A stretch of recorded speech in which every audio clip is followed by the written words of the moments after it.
আমার প্রাণপ্রিয় ভাই বোনেরা, চলেন আজকে গ্রামের বাড়িতে কি করলাম। গ্রামের বাড়িতে গেছিলাম আমার প্রাণপ্রিয় ভাবি লক্ষ্মী ভাবে। আমাদের ভাগ্যের গুণে এরকম একটা ভাবি পাইছি, লক্ষ্মী ভাবে হাতের সাহায্যে এরকম কে কে গ্রামের বাড়িতে এরকম দিয়ে চাউলের গুঁড়া করা হয় অথবা এরকম করে পিঠা বানানো হয়, এটা আমাকে একটা কমেন্টে জানাবেন।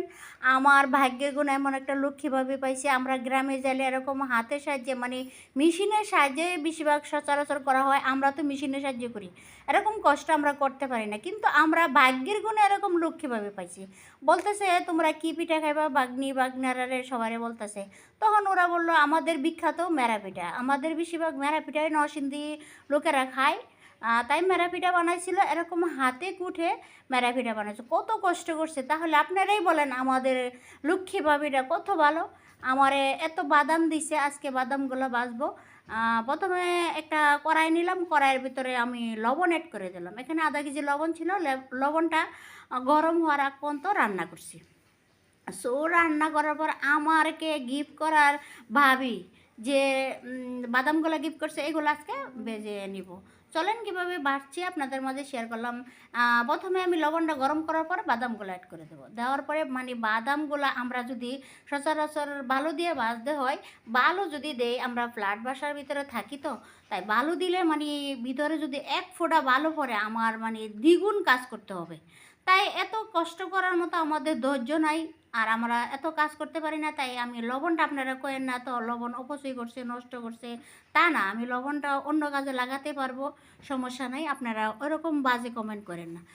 যাকে লবণ দিয়ে ভাজলে তাড়াতাড়ি বাদামগুলো মানে উপরের যে অংশটা থাকে এটা পুড়ে যাবে না, ভাজাটা খুব সুন্দর আসে, সেট হয়।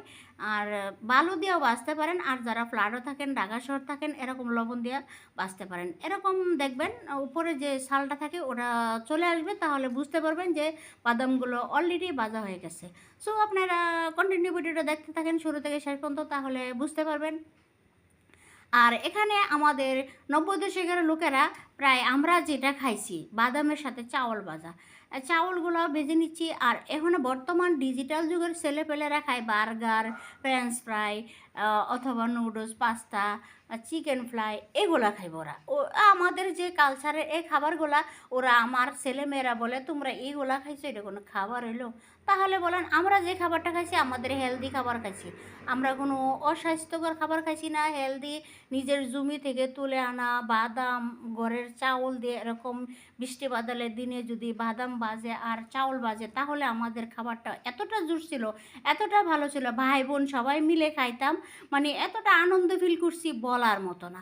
ওই দিনের কথাটা ভুলতে পারি না, মানে মনে পড়ে যায় এই স্মৃতিগুলা, আমার আঁকড়ে ধরে মনে পড়ে যায় আপনাদের মাঝে, তাই কথাগুলো শেয়ার করলাম। আর একটা কথা কি, যদি গ্রামের বাড়িতে কোনো বউ বেশিরভাগ কাজ করে তাহলে বলে যে এই বৌমাটা খুব ভালো লক্ষ্মী, বেশি কাজ করতে পারে। সে জমি থেকে ধান তুলে এনে ধান সিদ্ধ করে রান্না করে উঠান ঝাড়ু দেয়, গ্রামের কাজ তো আর কিছু না। তাহলে বলে হনলার বউ এত কাজ পারে আর এই বউ কিছু কাজ পারে না। আর আমরা শহরে থেকে এত কাজ করি, আমাদের কাজটা কেউ দেখে না, দেখার মতো কোনো লোক নাই, থাকে কে একজনে আমার হাজব্যান্ড। সে দিন শেষে একবারে বলে আর এত কাজ করা লাগবো না, একটু রেস্ট করো। আর সারাদিন যদি কাজ করি, সারাদিন রান্না করি, ঘর মুছি, এত কাজ করি, কাজগুলো দেখার মতো কোনো লোক নাই। আর গ্রামের দৃশ্যটা, গ্রামে যদি এক বাড়িতে ধান সিদ্ধ করা হয়, উঠান ঝাড়ু দেওয়া হয়, রান্না বাড়া করা হয়, তাহলে একজনের প্রশংসা, মানে ওনাকে নিয়ে এত আলোচনা করবো, হনলার বাড়ির একটা পুতের বউ আছে, এত কাজ করে, এত কাজের বিড়ি, মানে ওনারে এত গর্ব করবো বলার মতো না। আর আমরা সারাদিন খাটতে খাটতে শেষ, কোনো দিনও এরকম কোনো প্রশংসা আসে না, ছেলে মেয়েরাও করে না।